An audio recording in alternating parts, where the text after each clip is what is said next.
ಎಲ್ರಿಗೂ ನಮಸ್ತೆ. ಇವತ್ತು ನುಗ್ಗೆ ಸೊಪ್ಪು ಹುಳ್ಳಿಕಾಳು ಹಾಕ್ಬಿಟ್ಟು ಬಸ್ಸಾರು ಮಾಡೋಣ ಅಂದ್ಕೊಂಡಿದ್ದೀನಿ. ಹಂಗಾಗಿ ನಮ್ಮ ಮನೆ ಹತ್ರ ಏನು ನುಗ್ಗೆ ಗಿಡ ಇಲ್ಲ. ನಮ್ಮ ಮನೆಯಿಂದ ಸ್ವಲ್ಪ ಕೆಳಗಡೆ ಮನೆಯಲ್ಲಿ ನುಗ್ಗೆ ಗಿಡ ಹಾಕವ್ರೆ. ಅಲ್ಲಿ ಕಿತ್ಕೊಂಬರೋಣ ಅಂತ ಹೇಳಿ ಹೋಗ್ತಿದ್ದೀನಿ. ಹುಳ್ಳಿಕಾಳು ನುಗ್ಗೆ ಸೊಪ್ಪಿನ ಸಾಂಬಾರು ಅಂದರೆ ಭಾಳ ಇಷ್ಟ. ಆಗಿನ ಕಾಲದಲ್ಲೆಲ್ಲ ತರಕಾರಿ ಅದು ಇದು ಅವ್ರವ್ರೆ ಬೆಳ್ಕೊಳ್ಳೋರಲ್ವ ಮಾಡೋರು. ನುಗ್ಗೆ ಸೊಪ್ಪು ಹುಳ್ಳಿಕಾಳುವಾಗ ಬಸ್ಸಾರು ಮಾಡಿದಾಗ ನಮ್ಗೆ ಊಟ ಮಾಡೋಕ್ಕೆ ಅಲರ್ಜಿ ಆಗೋದು. ಅಯ್ಯೋ ಏನಪ್ಪ ಯಾವಾಗ್ಲೂ ನುಗ್ಗೆ ಸೊಪ್ಪು ಹುಳ್ಳಿಕಾಳು ಅದು ಇದು ಹಾಕ್ತಾರಲ್ವ ಅಂತೇಳಿ. ಇವಾಗ ಅದೇ ಒಂದು ನುಗ್ಗೆ ಸೊಪ್ಪಿಂದು ಹುಳ್ಳಿಕಾಳು ಸಾರು ಅಂದರೆ ಅಷ್ಟೊಂದು ಇಷ್ಟ ಜನಕ್ಕೆ. ನೋಡಿ ಇವಾಗ ನುಗ್ಗೆ ಮರದ ಹತ್ರ ಬಂದಿದ್ದೀನಿ.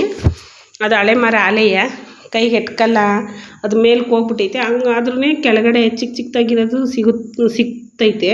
ಅದು ಬೇರೆ ಮಳೆಗಾಲ ಅಲ್ವಾ, ಹಂಗಾಗಿ ಚೆನ್ನಾಗಿ ಚಿಗುರ್ಕೊಂಡೈತಿ. ಕಿತ್ಕೊತಾ ಇದ್ದೀನಿ. ಇದು ನೋಡಿ, ಇದು ತೆಂಗಿನ ಗಿಡದ ಮರ ಬಿದ್ದೋಗೈತೆ, ಅಲ್ಲಿ ಹಾಕ್ಬಿಟ್ಟವ್ರಿ.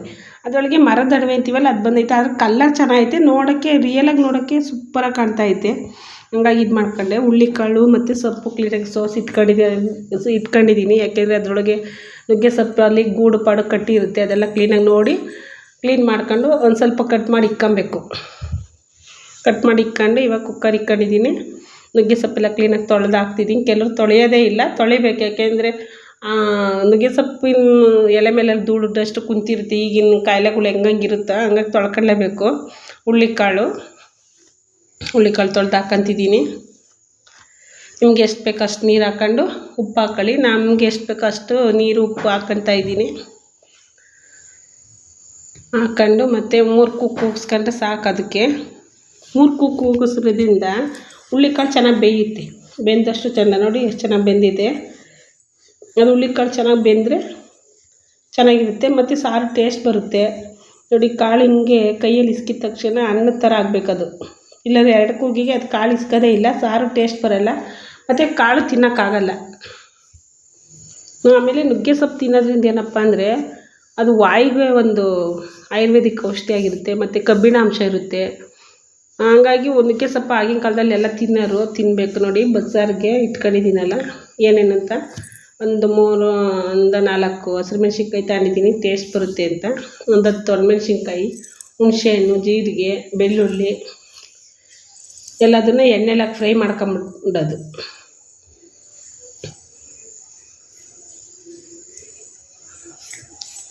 ಈರುಳ್ಳಿ ಹಾಕ್ಕೊಂತಿದ್ದೀನಿ. ಅದು ಕಂದು ಬಣ್ಣಕ್ಕೆ ಬರೋವರೆಗೂ ಫ್ರೈ ಮಾಡ್ಕೊಬೇಕು.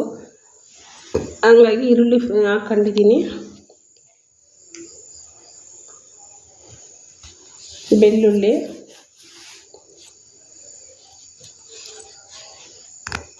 ಹಸಿಮೆಣ್ಸಿನ್ಕಾಯಿ ಹಾಗೆ ಹಾಕೊಂಬೇಡ್ರಿ. ಎಣ್ಣೆಗೆ ಹಾಕಿದಾಗ ಅದು ಸಿದ್ದುಬಿಡುತ್ತೆ ಮುಖಕ್ಕೆ. ಅದಕ್ಕೆ ಒಂದು ಸ್ವಲ್ಪ ಹೋಳು ಮಾಡಿಬಿಟ್ಟು ಹಾಕ್ಕೊಂಡು ಫ್ರೈ ಮಾಡಿರಿ. ಅದೇನೂ ಆಗೋಲ್ಲ. ಇಲ್ಲಾಂದರೆ ಹಾಗೆ ಹಾಕ್ಬಿಟ್ರೆ ಅದು ಮುಖಕ್ಕೆ ಸಿಡ್ದುಬಿಡುತ್ತೆ. ಅದು ಓಪನ್ ಆಗಿದ್ರೆ ಅದೇನೂ ಆಗೋಲ್ಲ. ಕಂದು ಬಣ್ಣ ಬರೋವರೆಗೂ ಫ್ರೈ ಮಾಡ್ಕೊಂಡಿದ್ದೀನಿ. ಈಗ ಹುಣಸೆಹಣ್ಣು ಒಂದು ಸ್ವಲ್ಪ ಎಣ್ಣೆಲಿ ಫ್ರೈ ಮಾಡೋದ್ರಿಂದ ಟೇಸ್ಟ್ ಚೆನ್ನಾಗಿ ಬರುತ್ತೆ. ಮತ್ತು ಒಣಮೆಣ್ಸಿನ್ಕಾಯಿ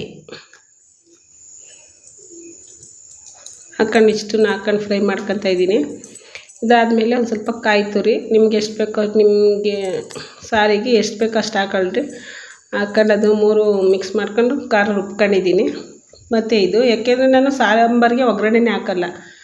ಖಾರನ ಮಸಾಲೆನ ಏನು ಮಾಡೀನಿ, ಎಣ್ಣೆಲೆ ಆಲ್ರೆಡಿ ಫ್ರೈ ಮಾಡ್ಕೊಂಬಿಟ್ಟಿದ್ದೀನಲ್ವ, ಹಂಗಾಗಿ ನಾನೇನು ಒಗ್ಗರಣೆ ಮಾಡ್ಕೊಳ್ಳಲ್ಲ. ನಿಮಗೆ ಬೇಕು ಅನ್ನೋದು ಮಾಡ್ಕೊಬೋದು.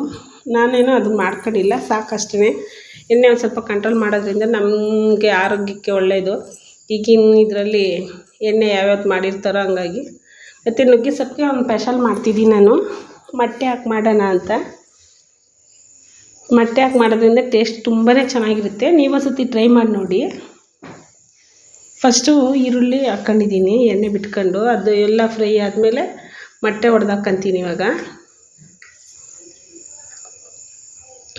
ಆಮೇಲೆ ಏನಪ್ಪ ಇದಕ್ಕೆ ಮೊಟ್ಟೆ ಹಾಕ್ಕೊಂಡು ಫ್ರೈ ಮಾಡೋದ್ರಿಂದ ಅಂದರೆ ನುಗ್ಗೆ ಸೊಪ್ಪು ತಿನ್ನಲ್ಲ ಅನ್ನೋರು ಕೂಡ ತಿಂತಾರೆ. ನನ್ನ ಮಕ್ಳುಗಳು ತಿಂತಾರೆ. ಅದರಿಂದ ನುಗ್ಗೆ ಸೊಪ್ಪು ತಿನ್ನೋದ್ರಿಂದ ಮಕ್ಳಿಗೂ ಆರೋಗ್ಯಕ್ಕೆ ಒಳ್ಳೆಯದೇ ಅಲ್ವಾ. ಹಂಗಾಗಿ ಅದಕ್ಕೆ ಈ ಥರನಾರ ಮಾಡಿಕೊಟ್ರೆ ತಿಂತಾರೆ, ಟೇಸ್ಟಾಗಿರುತ್ತೆ. ಮೊಟ್ಟೆ ಹಾಕಿ ಫ್ರೈ ಮಾಡ್ತಾಯಿದ್ದೀನಿ. ಅದು ಚೆನ್ನಾಗಿ ಫ್ರೈ ಆಗೋವರೆಗೂ ಬಿಡಬೇಕು. ಚೆನ್ನಾಗಿ ಕೈಯಾಡಿ ಚೆನ್ನಾಗಿ ಫ್ರೈ ಆಗಲಿ. ಅದುವರೆಗೂ ಹುರಿತಾ ಇದ್ದೀನಿ ಎಣ್ಣೆಲಿ. ಸಣ್ಣದಾಗಿ ಉರಿ ಇಕ್ಕೊಂಡು ಮಾಮೂಲಿ ಮೊಟ್ಟೆ ಪಲ್ಯ ಮಾಡ್ತೀರಲ್ವ ಆ ಥರ ಮೊಟ್ಟೆ ಪಲ್ಯ ಆ ಥರ ಆಗೋವರೆಗೂ ಫ್ರೈ ಮಾಡ್ಕೊಳ್ಳಿ. ನೋಡಿ, ಸಣ್ಣದಾಗಿ ಉರಿ ಇಕ್ಕೋದ್ರಿಂದ ಅದು ಸಿಹಿ ಅಲ್ಲ, ಇಲ್ಲಾಂದರೆ ಸೀದೋಗಿರೋ ವಾಸನೆ ಬರುತ್ತೆ, ತಿನ್ನೋಕ್ಕಾಗಲ್ಲ. ಹಂಗಾಗಿ ಹುಡಿಯಾಗಿರಬೇಕು, ಹಂಗಾಗೋವರೆಗೂ ಫ್ರೈ ಮಾಡ್ಕೊಳ್ಳೇಬೇಕು. ನೋಡಿ, ಈ ಥರ ಹಾಕೋವರೆಗೂ ಫ್ರೈ ಮಾಡ್ಕೊಬೇಕು. ಫ್ರೈ ಮಾಡ್ಕೊಂಡ್ಮೇಲೆ ಮಸಾಲೆ ರುಬ್ಬಿರ್ತೀವಲ್ಲ, ಅದು ಮಸಾಲೆ ಒಂದು ಸ್ವಲ್ಪ ಅದಕ್ಕೆ ಸೇರಿಸ್ಕೊಂಡು ಕಾಯಿ ತುರಿ ಹಾಕ್ಕೊಂಡು ಚೆನ್ನಾಗಿ ಫ್ರೈ ಮಾಡಬೇಕು. ಆ ಮಸಾಲೆ ವಾಸನೆ ಹೋಗೋವರೆಗೂ ಅದು ಫ್ರೈ ಆದಮೇಲೆ ಮತ್ತು ಸೊಪ್ಪು ಕಾಳು ಬೇಯಿಸಿ ಅದು ಸಪ್ರೇಟ್ ಇಟ್ಕೊಂಡಿರ್ತೀವಿ, ಅದನ್ನು ನೀರು ಚೆನ್ನಾಗಿ ಹಿಂಡ್ಬಿಟ್ಟು ಅದರೊಳಗೆ ಹಾಕಿ ಒಂದು 10-15 ನಿಮಿಷ ಚೆನ್ನಾಗಿ ಈ ಥರ ಒಲೆ ಮೇಲೆ ಇಟ್ಕೊಂಡು ಸಣ್ಣದಾಗಿ ಉರಿ ಇಟ್ಕೊಂಡು ಫ್ರೈ ಮಾಡ್ಕೊಬೇಕು. ಫ್ರೈ ಮಾಡ್ಕೊಂಡಾಗ ನೋಡಿ ಎಷ್ಟು ಚೆನ್ನಾಗಿ ಕಾಣ್ತಾಯಿದೆ, ಮತ್ತು ತಿನ್ನೋಕ್ಕೂ ಅಷ್ಟೇ ಚೆನ್ನಾಗಿರುತ್ತೆ. ಮಕ್ಳುಗಳಿಗೂ ನೋಡಿದ ತಕ್ಷಣ ತಿನ್ನಬೇಕಪ್ಪ ಅಂತ ಅವ್ರಿಗೂ ಆಸೆ ಆಗುತ್ತೆ. ಹಂಗಾಗಿ ನೀವು ಆ ಥರ ಮಾಡಿ ಮಕ್ಳಿಗೆ ಕೊಡಿ. ಮಕ್ಳಿಗೆ ಕೊಡೋದ್ರಿಂದ ಅದು ಒಳ್ಳೆಯದು, ನುಗ್ಗೆ ಸೊಪ್ಪು ಕೊಡೋದ್ರಿಂದ.